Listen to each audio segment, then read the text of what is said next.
કબર દક્ષિણા ના મોટું ના ભેટ છે બીજું કઈ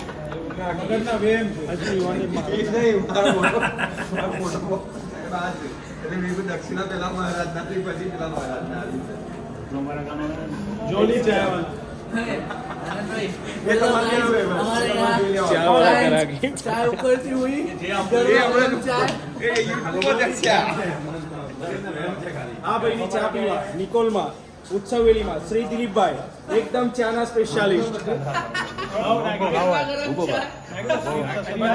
આસિસ્ટન્ટો સાથે એક ચાય બની રહ્યા છે બધા પીએચડી વાળા છે ખાલી ચાનો કલર જોવો બાકી એ પહેલી વખત पहली वक्त नहीं बहुत बनाई એ આ સુપૈના કેવા બધાને પૂરીઓ मजा आई थी શું વાત કરો માહોલ મજા નહીં ભાઈ એ ટાઈમે ગોળીઓ પૂરી આંખમાં મજા આવી ગઈ ના દૂધ થોડું આવ્યું એ ટાઈમે કોઈ આળસ નહીં કરતો પાછો કે ઉડી જાય બધા કે લાવ મજા લઈએ અને શાક બધી તો આજ સુધી લાવણ પ્લેટ અહીંયા બનાવ્યું આપણે ભેગા થાય આ દશેરાના દિવસે હા મજા આવી ગઈ પૂરી મને કોઈ ના નહીં પાડતું બધા લાવ મોવાનું કે અરે થાક કોઈને લાગ્યો જ નતો એ દાડે.